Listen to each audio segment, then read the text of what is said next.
Welcome to the world of daily life stories. Don't forget to like and subscribe so you don't miss new stories. Enjoy listening. A routine flight that turned unforgettable. Supreme Court Justice Amara Hayes drummed her fingers nervously on the armrest of her first-class seat, her gaze drifting over the cabin as the other passengers filed past her, unaware of the internal storm brewing within. It was the usual routine for Amara, a weekly Wednesday morning flight to another conference or hearing. She had done this so many times that the entire process had become second nature. The smell of recycled air and leather seats had long since stopped feeling sterile and instead brought a sense of calm. This was her element, her space to exist outside the high-pressure world of the Supreme Court, where decisions shaped the future of the nation. Amara's mind, however, wasn't fully on the flight. She adjusted her designer dress, a gift from her close friend Maria, a beautiful silk number that had a deep, midnight blue sheen. Maria had teased her when she handed it over, saying, "Girl, you need to show them what a Supreme Court judge looks like these days." Her laughter still echoed in Amara's ears as she settled deeper into her seat. It wasn't just a dress, it was a statement, one of success, power, and the quiet dignity that Amara carried with her every day of her life. The cabin was filled with the usual hum of travelers settling into their spaces, a businessman struggling with his overhead compartment, a young mother soothing her fussy toddler, and a few other first-class passengers either on their phones or relaxing in their plush seats. Amara opened her briefcase and pulled out a thick stack of case files. Another environmental case loomed large in her mind, and the quiet of the cabin was the perfect backdrop for her to immerse herself in the legal briefs. As the flight attendants moved through the aisles, their practiced smiles and efficient movements impressed her. She had always admired how flight attendants managed to juggle so many tasks at once, keeping passengers comfortable even in the face of mid-flight emergencies. Their professionalism was something Amara respected deeply, even though she often wondered what it would be like to work in such a high-stakes, service-driven job. A soft, familiar voice announced the beginning of the safety demonstration, but Amara's attention was already elsewhere. The words were so routine by now that they barely registered. She had heard them 1,000 times. Instead, her mind wandered to the details of the case before her, about a small community fighting against the waste disposal practices of a major corporation. She was passionate about these kinds of cases, those that represented the voiceless, the underdog, and the everyday citizens who were often trampled by corporate greed. Out of the corner of her eye, she noticed a young man across the aisle smiling at her, offering a brief nod of acknowledgement before returning to his laptop. She offered a polite smile in return, a quick exchange in the unspoken dance of air travel, brief, yet pleasant. The quiet hum of the engines and the gentle rattle of the overhead compartments created a comforting lull, allowing Amara to slip into a state of focus. However, just as she began to settle into the rhythm of the flight, something tugged at her attention. Her gaze shifted instinctively, her experience in reading people from years in the courtroom alerting her to something out of the ordinary. A flight attendant was making her way down the aisle, checking seatbelts, ensuring everything was in order. But something about the way the woman looked at Amara sent an uncomfortable jolt through her chest. It wasn't the usual professional glance that flight attendants gave, quick and businesslike. No, this one lingered. There was something in her eyes, a flicker of judgment, something that Amara couldn't quite put her finger on, but that her instincts told her wasn't just about routine procedures. Amara took a slow, measured breath, willing herself not to jump to conclusions. She had faced this kind of prejudice before, both in her career and in everyday life. Over the years, she had learned how to distinguish between bias and the occasional misunderstandings that were inevitable in any public space. She had also learned to stay composed, to avoid letting her emotions get the better of her, and to allow her accomplishments and her work to speak for themselves. The plane began its slow taxi towards the runway, the engines rumbling beneath them. The hum of the flight was almost soothing, the perfect sound to zone out and lose herself in the brief. As the plane ascended, the world below seemed to shrink, the chaos of life on the ground looking less significant from 30,000 feet above. There was something almost serene about the perspective, as if the trials and tribulations of the world were momentarily distant and small. But Amara's peace was short-lived. Her attention was once again drawn to the flight attendant, who was now moving toward her, her eyes flicking toward Amara with a look that was unmistakably different. It was a glance of suspicion, laced with an unspoken assumption that Amara didn't belong. It was subtle but powerful, the kind of look that made Amara's spine stiffen and her breath catch in her throat. This wasn't the first time she had encountered this kind of bias, and Amara knew from experience that it wouldn't be the last. She had dealt with it for most of her life, from her first days in law school to her rise to the highest court in the land. But it didn't make it any easier to face. She had come so far, overcome so much, to earn her place in the world. Yet, in this confined space, she was suddenly made to feel small, as though the title of Supreme Court judge was irrelevant, as though her worth was being questioned simply because of her appearance. As the flight attendants began their pre-flight preparations, Amara focused on her legal documents, hoping to bury herself in her work and forget the discomfort brewing in her chest. She couldn't afford to let this affect her. She had bigger battles to fight. But the unease didn't dissipate. Instead, it grew as she sensed the flight attendant coming closer, her movements stiff and deliberate. Amara's eyes moved down to her dress. The silk fabric shimmered under the cabin lights, reflecting a beauty and luxury that had been so carefully chosen, a reminder of her hard-earned success. It wasn't just a dress. It was a symbol of everything she had worked for. And yet, this woman, this flight attendant, seemed to be looking at it as though it were a mark of shame. The flight attendant, whose name tag read Carol, stopped at Amara's seat. Amara glanced up politely, her mask of professionalism firmly in place, ready to deal with whatever came next. But when Carol spoke, her words carried a tone that was anything but professional. "Your dinner choice?" Carol asked, her voice laced with something Amara couldn't quite identify, but it was more than just politeness. It was a subtle challenge, as if testing Amara's place on the plane, in society, in this world. Amara's response was calm and controlled, though the words were thick with meaning. She knew that sometimes the simplest answers were the most powerful, the most disarming. She had been in this position countless times before, facing a challenge to her dignity and her worth. This time, however, it felt different. The weight of Carol's scrutiny hung heavy in the air, and Amara could feel it settling around her like a fog. The meal arrived, the aroma of the chicken filling the air. But even as Amara reached for her utensils, she knew the calm she was trying to create was only temporary. The battle she had fought so many times before had just begun again, and this time, it was happening in a place she had thought would offer her a brief respite. The struggle within. Amara Hayes closed her eyes and took a slow, measured breath. She could feel the faint vibration of the plane as it continued to soar through the evening sky. The rhythmic hum of the engines had always been a source of comfort to her, a white noise that helped her focus during long, stressful flights. But tonight, it felt more like a drumbeat of frustration, its vibrations too intense to ignore. The soft, stifling air inside the cabin was filled with the faint aroma of the in-flight meal, but Amara found herself unable to stomach it. Her chicken dinner sat untouched on the tray before her. She had been so sure she could make it through this flight with her usual grace, but Carol's taunting words and the bitter interaction had shaken her more than she cared to admit. She had been in high-stakes courtrooms, faced off against some of the country's most influential figures, and weathered countless storms. But the targeted, insidious kind of racism she had just experienced felt different. It was less about what was said and more about the subtle venom that had seeped into the atmosphere, a quiet but potent reminder that no matter how much power or success she'd achieved, some people still saw her as less than. She adjusted her seatbelt for the umpteenth time, not because it was necessary, but because the simple act of refocusing her energy on something physical helped her regain control of her thoughts. The spot of water on her dress was now drying, but the small damp patch, a stark contrast to the otherwise impeccable fabric, seemed like a permanent mark in her mind. It was as if she were being judged not just for her clothing, but for every ounce of success she had worked so tirelessly to achieve. It wasn't just the stain on her dress that had troubled her, but the weight of the situation, the perception that she didn't belong here, in this seat, in this space, as though her mere existence in this context was an affront to some outdated, regressive notion of order.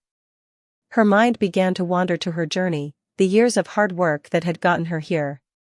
She thought back to her early days in law school, where she had been one of the few women of color in her class. She remembered the doubts, the subtle prejudices she had faced every step of the way.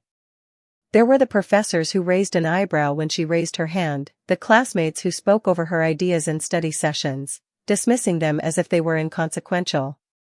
She had often had to prove her worth, not just through her intelligence, but through sheer perseverance. And then there was the courtroom, the place where she had truly come into her own. She had become known for her meticulous attention to detail, her ability to speak truth with unwavering confidence, her presence commanding respect.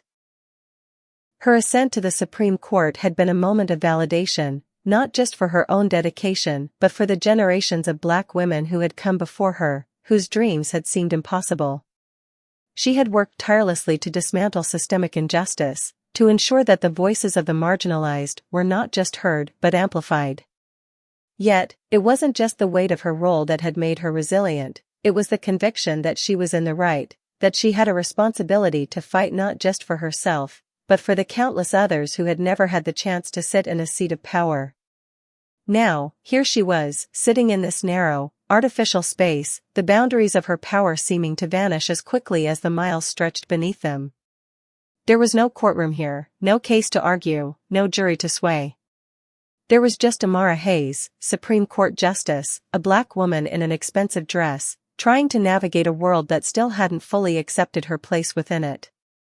She could already hear the whispers, the judgment, the looks that followed her wherever she went, the invisible barriers that were thrown in her path. Every time she crossed another milestone, it seemed as though she was forced to prove herself again. Her phone buzzed, the notification bringing her back to reality. She glanced down, seeing a message from Maria, her best friend since childhood. Maria had been the one to buy her that dress, encouraging her to embrace her success and show the world what a Black woman could achieve. Amara smiled faintly, touched by the love that poured through Maria's words. "Hey girl, how's the flight? I know you've got a ton of work to do, but don't forget to take a break. Remember, you're a force to be reckoned with. Keep shining." Face blowing a kiss.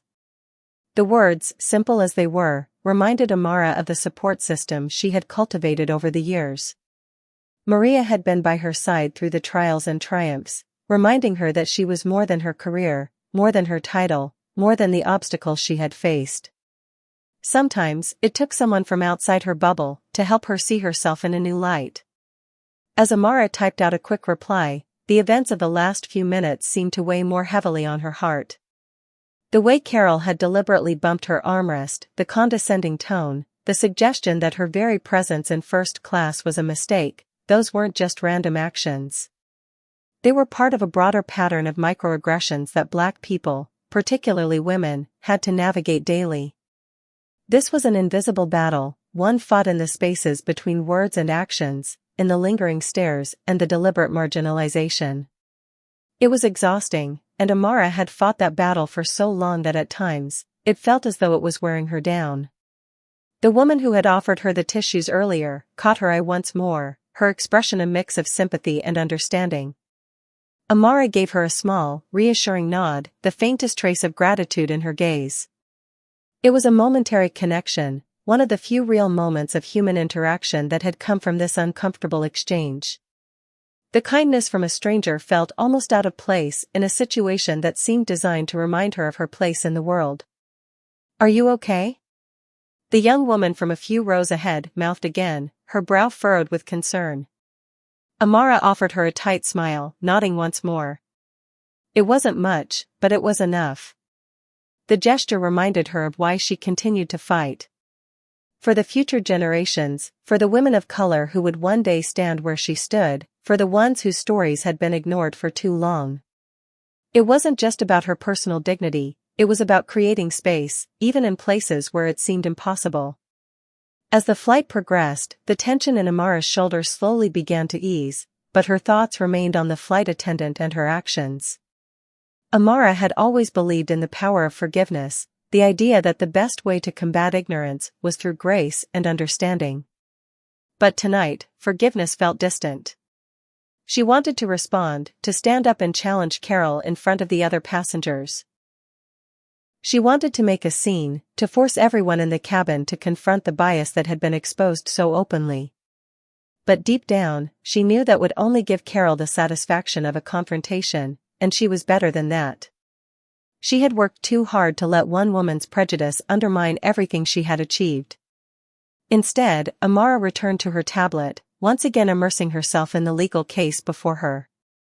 The words seemed to flow more easily now, her mind working in the familiar rhythm of legal analysis. As she scrolled through the documents, her thoughts began to solidify. She would not let this encounter define her. She would not let it distract her from the work ahead. The small, deliberate injustices she faced were nothing compared to the larger battles she had won, and she would continue to fight, not just for herself, but for everyone who faced the same struggles, the same subtle attacks on their humanity.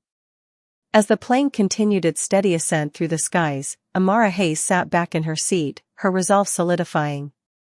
She had faced countless challenges before, and this, too, would be just another story to add to her legacy, one that she would rise above with strength, grace, and dignity.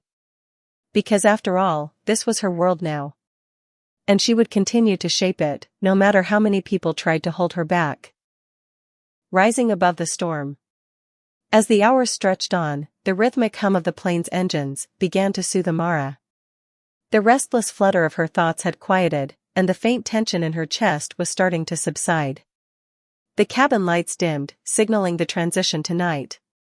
The seatbelt signs flickered off, and a moment of stillness settled over the passengers. For the first time since the uncomfortable exchange with Carol, Amara allowed herself to close her eyes, her mind wandering into a space where the world outside was just a distant blur. She thought about her journey, how far she had come since those early days in law school. She remembered her first major case, the one that had set her on the path to becoming a Supreme Court justice. It had been a landmark victory, one that challenged the systemic inequalities that permeated the legal system. The case was both personal and professional. It wasn't just about winning, it was about making a statement, proving that justice could still be achieved even when the odds were stacked against you. But that case had been just the beginning. Amara had spent years fighting for the rights of marginalized communities, working tirelessly to dismantle the structures that perpetuated inequality. Her work was about more than just legal arguments, it was about human dignity, about restoring the voices that had long been silenced. Every decision she made on the bench was weighed with the knowledge that it had the potential to change the lives of thousands, if not millions. And that was a responsibility she never took lightly. But now, as the soft murmur of the flight attendant's footsteps echoed in the aisle, Amara couldn't help but wonder about the broader struggle. How much further would she need to go to truly break down the invisible barriers that still existed, the ones that were subtly entrenched in the fabric of society? Her career had been a testament to resilience, but the deeper fight, the one for equality, for true justice, was a battle that stretched far beyond the walls of the courtroom. It was the fight that took place in the small moments, like the one she had experienced today. In the smiles that masked condescension, in the assumptions people made based on her skin color or the sound of her name. It was the invisible weight she carried, the unspoken judgments that clung to her wherever she went. Her phone buzzed again, and Amara snapped out of her reverie. It was a text from her mother, always a beacon of support in moments of doubt. She had grown up watching her mother balance the demands of work and family with grace, the embodiment of strength and wisdom. It was her mother's unwavering belief in her that had pushed her forward in times when she felt like giving up. No matter the obstacles, her mother had always told her that she was destined for greatness, that she could change the world. Love you, baby. Keep pushing. You're doing more than just fighting for yourself. You're fighting for everyone who looks like you, everyone who needs a voice. You're already making history. The simple words brought a lump to Amara's throat. Her mother had always understood the deeper implications of Amara's work, the sacrifices she had made, and the weight of the expectations placed upon her. She had never once allowed Amara to forget that her success wasn't just for her, it was for the generations that had come before, and for those who would come after. Amara sighed, setting her phone down and looking out the small oval window. Below her, the sprawling city lights twinkled like stars, each one representing a life, a story, a dream. It was easy to forget, in the noise of everyday life, how much one individual could truly change. But her work, her presence, was already having an impact. She had seen the way young women, especially young women of color, looked at her, their eyes filled with admiration and hope. They saw in her the possibility that had once been out of reach, the vision of a future where they, too, could hold positions of power and influence without fear of being judged for their identities. The flight continued, the hours passing by, and as Amara settled deeper into her thoughts, she began to think about the case in front of her. The decision she was about to make was a pivotal one that could shape the future of civil rights in the country. The case involved a crucial piece of legislation that could either strengthen the protections for marginalized communities or dismantle them entirely. It was a decision that weighed on her, as it was clear that the ramifications would extend far beyond the courtroom. Her role was never about personal gain, it was about the greater good. She had spent years studying the law, mastering it, and now, her legal mind was poised to make a difference in ways that few could imagine. But this case was different. It felt personal. It wasn't just about statutes and precedents, it was about human lives. Every ruling, every interpretation of the law had the potential to either empower or harm people who had already been pushed to the margins of society. The stakes were higher than ever, and as Amara began to review the case's details once more, she felt a renewed sense of purpose. But as the plane began its descent, bringing her back into the real world, the reality of what she was facing outside the walls of the courtroom came crashing back. It wasn't just about laws or rulings, it was about a culture that was still struggling to reconcile its past with its present. The world wasn't changing fast enough. The injustices she fought to address every day still existed in countless forms, and for every victory she had won, there were 1,000 others still fighting the same battle. There were still moments when she felt that same sting, that sense of being a stranger in her own land, the weight of prejudices that could never fully be erased. Yet Amara knew that she couldn't give up now, not after everything she had worked for. She couldn't let the small indignities or the subtle biases shake her resolve. She had too much to offer, too much at stake. Every woman of color who had ever been told she wasn't good enough, every child who had been told she couldn't be something, every person who had ever felt like they didn't belong, Amara was fighting for them all. She was their voice in a world that too often silenced them. As the wheels of the plane touched down, Amara straightened in her seat, taking a deep, steadying breath. The journey was far from over. It wasn't just about one case, one decision, one encounter. It was about the larger fight for justice, for equality, for the dignity of all people. She had chosen this path, and she would continue walking it, no matter how many storms she had to weather. With a final glance at her phone, Amara felt a quiet confidence settle over her. The road ahead would be long, and it would be hard. But she was ready. She had always been ready. And as the doors of the plane opened, the light spilling into the cabin, she knew that her work was just beginning. A new dawn. The soft hum of the plane's wheels as it touched the runway brought a sense of finality, a transition from one world to the next. The doors opened, and Amara was once again standing in the familiar chaos of the airport terminal. The busy chatter of travelers, the rushed movements of flight attendants, the scattered cries of children, all of it felt like a distant symphony compared to the silence in her mind that had followed her introspection. She gathered her belongings slowly, the weight of her bag more symbolic than physical. It wasn't just filled with clothes or documents, it was a repository of everything she had fought for, everything she had yet to accomplish. Each step felt like an affirmation, a reminder that her journey was ongoing.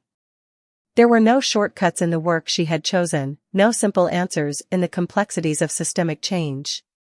As she moved through the terminal, her thoughts returned to the case that awaited her. It was a case that could potentially redefine the way the country approached civil rights, especially for women and minorities who had long been marginalized in ways both subtle and overt. The law had a peculiar way of reflecting societal values. The more equitable and just the laws, the more they shaped the world into something better. But if the law was wielded carelessly or interpreted with narrow vision, it could further entrench injustice. Amara had always known that the decisions she made on the bench would have ripples far beyond the courtroom. They would shape the lives of children who hadn't been born yet, the futures of families struggling to find their footing, and the very fabric of society itself. But this decision felt different. This was not just about balancing competing interests or interpreting the law with an academic detachment. It was personal. It was about every person who had ever been told they didn't belong, who had been told their life, their dreams, were somehow less valid than anyone else's. She exited the terminal and stepped into the cool evening air, the city stretching out before her. The streets were alive with lights, movement, and purpose, a testament to the vibrancy and complexity of the world she was fighting to change. She couldn't help but think of the people she had met along the way, strangers who had confided in her about their struggles, who had expressed gratitude for the work she was doing, who had, in their own small ways, made her feel seen. These were the voices she would carry with her into the courtroom, the ones who whispered in her ear when the weight of the world felt too much to bear. Her car was waiting, the driver standing at attention with a polite nod as she approached. She climbed in and settled into the soft leather seat, the familiar hum of the engine offering a strange sense of comfort. But even as she began the short drive back to her home, she knew there was no rest for her. There was too much to think about, too much to prepare for. The decision she was about to make would resonate in the hearts of millions, and the pressure of that knowledge never ceased to weigh on her. The streets blurred past as she navigated the route to her apartment, her thoughts drifting between the law and the human cost behind every decision. In her mind, she was running through the arguments, considering the implications, weighing the balance between legal precedent and the moral compass that had always guided her. The law was a tool, but it was only as good as the hands that held it. It had to serve humanity, not the other way around.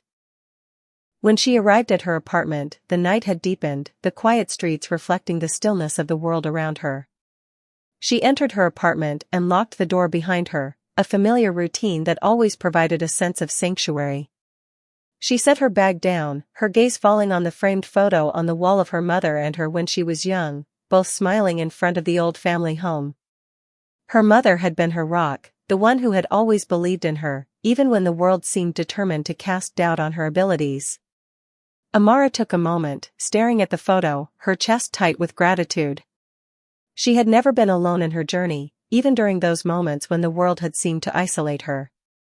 The sacrifices her mother had made, the late-night conversations that had shaped her understanding of what it meant to live with integrity, had been the foundation of everything Amara had accomplished. Her mother had always reminded her that the road to change was long, but it was worth it. There was no shortcut to justice, only persistence, faith, and an unwavering commitment to doing what was right. She set the photo down gently and moved toward the kitchen, preparing a simple dinner for herself. The act of chopping vegetables, stirring the pot, it grounded her, a moment of calm in an otherwise tumultuous life. As she sat down to eat, her phone buzzed with a new message. It was from Carol, the colleague whose words had stung earlier in the day. "I was thinking about our conversation. I didn't mean to upset you. Sometimes, I forget that we all have different perspectives. You're right about one thing, you can't solve everything in a day. I'll be more mindful in the future." Amara stared at the text for a moment, a small smile forming on her lips. It wasn't an apology in the traditional sense, but it was an acknowledgement that there was still room for growth, even in people who seemed steadfast in their views. She wasn't interested in being a martyr for her cause, but she also wasn't afraid to stand her ground when it mattered most. What mattered more was the ability to build bridges, to create conversations that led to understanding. The fact that Carol was open to that meant something. It meant that change, however incremental, was possible. She placed her phone down and took a slow, deliberate bite of her meal, the warmth of the food filling her. As the evening stretched on, Amara felt her thoughts begin to settle, a quiet understanding creeping in. Tomorrow would bring new challenges, new decisions to make, but for tonight, she was at peace.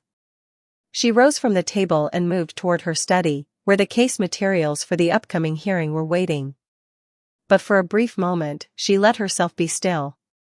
The case, the battles, the doubts, they could wait for tomorrow. Today, she had found something else, the knowledge that every fight, no matter how daunting, was worth it. Because, in the end, the world would change. One person at a time. One decision at a time. And as Amara sat back in her chair, surrounded by papers and the quiet hum of the city outside her window, she knew that she was exactly where she needed to be. Her journey was far from over. It was just beginning. And the dawn of change was closer than ever before.